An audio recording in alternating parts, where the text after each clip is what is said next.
안녕하세요. 제 채널은 누구나 최대한 찾을 수 있는 데이터를 말씀드리면서 공시학 키팩터를 통해 투자 아이디어를 찾아준 테린이 아빠입니다. 오늘 이제 고려아연과 일반 공모 유상증자 이제 발표하면서 와 정말 신박하다, 대단하다, 머리 똑똑한 사람 진짜 많다 그 생각이 막 들고 주주 배정과 이게 다릅니다. 디스클레이머고요. 유사 투자자문 법령으로 인한 댓글 기능도 정지해놨으니까 양해 부탁드리겠습니다. 이게 우리가 흔히 말하는 삼자 배정은 불특정 다수가 아니고 일반인한테 주는 거예요. 그러니까 자기 회사가 정하는 사람. 그래서 삼자 배정은 경영권 분쟁에서는 할 수가 없어요. 그래서 이제 경영권 분쟁이 발생했을 때 두 가지 방법으로 방어를 하는데, 첫 번째가 주주 배정이 있고 일반 공모가 있습니다. 주주 배정은 아시다시피 회사의 주주를 대상. 일반 공모는 아무나. 저 지금 고려아연 주식 하나도 없지만 저도 청약할 수가 있어요. 자, 왜 이런 짓을 하느냐? 이런 경우는 어떻게 하냐면 경영권을 가지고 있는 애들이 주식 수가 적을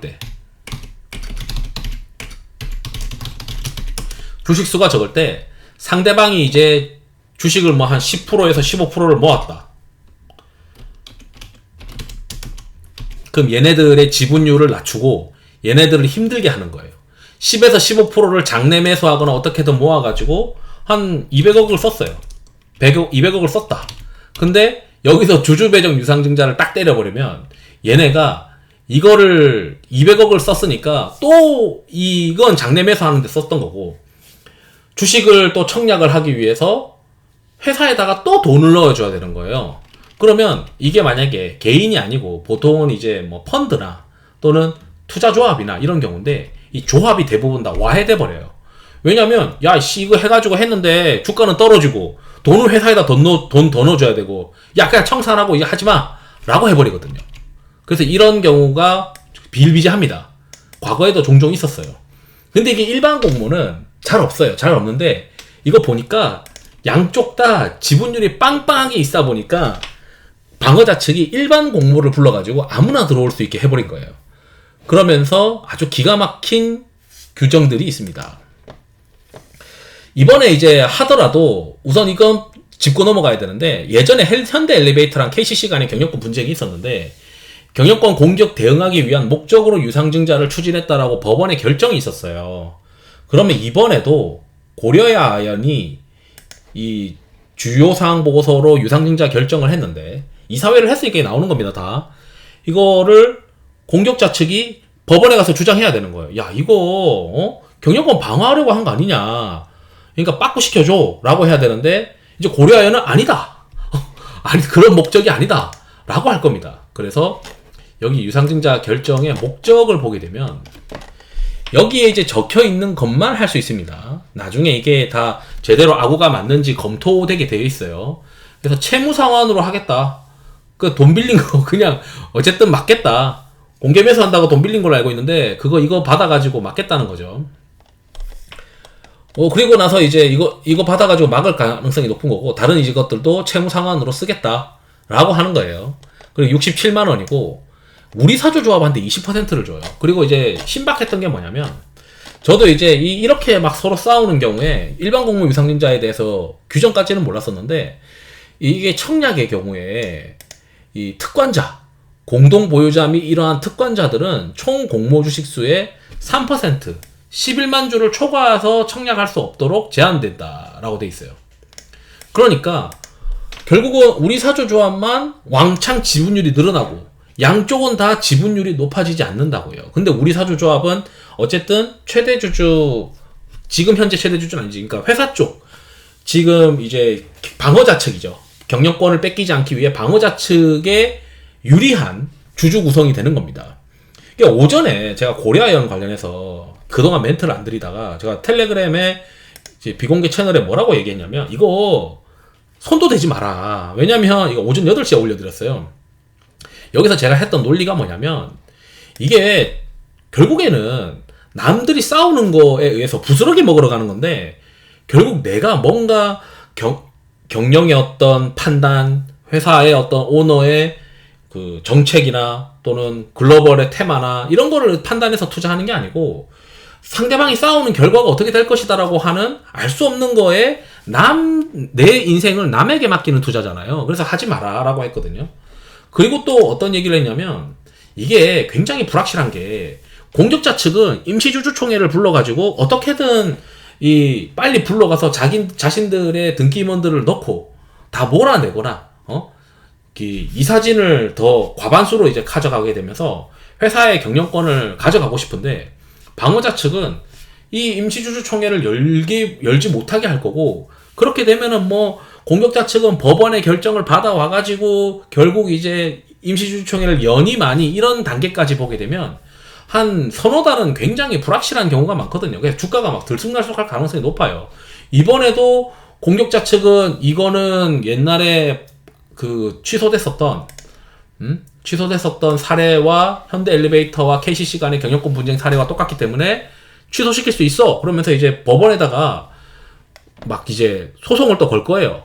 그러면 그거에 따라서 또 주가가 휘청휘청일 수 있으니까 할 수가 없는 거고. 그래서 이제 이게 그 다음에 이제 또 문제가 뭐냐면 결국 이거를 또 저는 황당했던 게 이 증권신고서라고 하는 게 하루 한 일주일 준비해서 나오는 게 아닙니다. 그리고 증권신고서를 검토하는 감독원과 커뮤니케이션을 한 다음에 나오는 걸로 알고 있어요. 그렇다면은 이게 감독원이 승인해 준 거나 마찬가지거든요. 근데 주가가 급락하니까 이제 부랴부랴 이제 뭐 어떻게 해야 되니 많이 뭐 이렇게 이제 감독원이 이제 뭐 2.5조 제동을 할 거냐 말 거냐 뭐 이렇게 이제 할 것 같은데, 증권신고서는 원래 정정신고서가 기본이에요. 기본으로 제출을 할 거예요. 그래서 이제 유상증자 공모가격은 어차피 공모가격 정하는 방법이 법으로 정해져 있기 때문에 유상증자 공모가격이 산정된 거나 이런 것들은 회사가 이제 필요한 돈이 맞느냐 이런 것들도 이제 보겠다라고 하는 거긴 하지만 제동할 수 있는 방법은 없어요. 법을 어긴 건 아니기 때문에. 그래서 이제 결국에는 이제 어느 정도 제동을 할지 모르겠지. 이거 만약에 이제 제동도 될 수 있어요.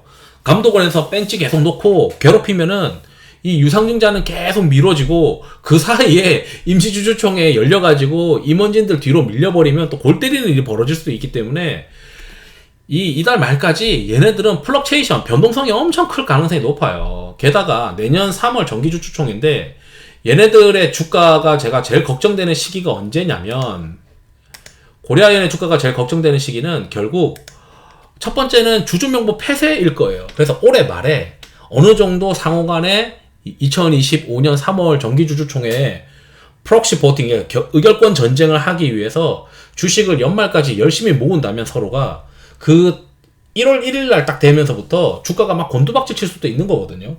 왜냐면 서로 이미 주식 모을 만큼 모아가지고 주주명부 딱 폐쇄하고 나면은 그 다음에 추가 매수해야 될 이유가 없거든요. 그 주식 가지고 이제 계속 싸움박질 해야 되는 거거든요. 3월 정기주총까지는. 그럼 3월 정기주주총회가 3월 뭐 언제 하겠지만 그 전에 12월 말에 주주명부 폐쇄 끝나고 나면은 주가가 또 곤두박칠 가능성도 있고, 그 다음에 중간에 임시주주총회가 공격자 측이 이제 요청을 할 거고 아마 회사에서는 안 들어줄 테니까 법원에다가 요청해가지고 하겠죠. 그러면 또 기준일이 나올 거라고요. 주주명부 폐쇄 기준일이. 그게 갑자기 이제 11월 언제다 이렇게 이제 나오면 그것도 그때쯤까지는 뭐 주가가 버틸 수 있으나 그 주주명부 폐쇄일 또 지나고 나면은 주가가 또 뚝 떨어질 수 있거든요. 그러면서 이제 막 엉망진창이 될 것 같은 어떤 주가 모습이라서 이게 펀더멘탈로 우리가 주식을 하지 않는 거는 소액으로 하는 거지 그냥 놀이삼아 하는 정도는 제가 뭐 어떻게 할 수는 없겠지만 여기에 인생을 걸고 베팅할 필요는 없고, 이걸 내가 매매를 해서 먹어봐야 사실 내가 얻는 건 없다. 내가 공부해서 뭔가 회사의 업황이나 뭐 아연 가격이나 금 가격이나 은 가격이나 이런 거를 가지고 내가 플레이하는 것도 아니면 그냥 이거는 이래서 이벤트일 뿐이고 이벤트에 목맬 필요는 없지 않냐.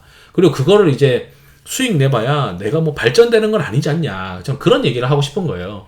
그래서 진짜 신기한 게도 얘네들이 그동안 얼마나 경영권 분쟁에 대한 경험이 있었으면, 그런 것들을 많이 이제 연구를 했었으면 이번에 신박하게도 일반 공모 유상증자를 불러버렸고, 결국 이제 일반 공모 유상증자는 공격자 측에게 굉장히 불리해지고 방어자 측에게 엄청나게 유리한 방법이다.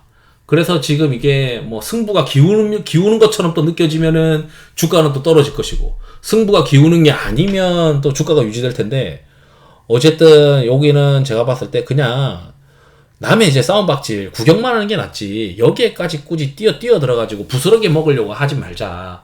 저는 그런 얘기도 하고 싶고, 그 다음에 요런 이제 유상증자의 경우에는 감독원이 이제 어떻게 제재할지 모르겠는데, 그렇게 제재할 만한 요인이 있어 보이지도 않아요. 결국 걔네들이 승인해줘가지고 이게 나온 거라고 저는 생각하거든요. 증권신고서 검토팀이 있어요, 감독원에. 그리고 이제 청약 방법에서 우리 사주조합에 유리하게 지금 세팅을 해버렸기 때문에 굉장히 이제 똑똑한 사람들이 많이 붙어 있는 것 같다. 그래서 공격자 측은 결국 소송을 통해 가지고 이 유상증자를 발행하지 못하게 또 막아야 되고, 그 여론전이나 이런 것들 때문에 시장은 계속 왔다 갔다 할 것 같다. 그래서 요거는 굳이 변동성이 큰데 파도를 잘못하게 되면 골로 갈 수가 있으니까 그냥 플레이 안 하는 게 좋지 않냐, 그렇게 말씀드리고 싶습니다. 이상으로 영상 마치도록 하겠습니다. 투자에 도움되시길 바랍니다. 감사합니다.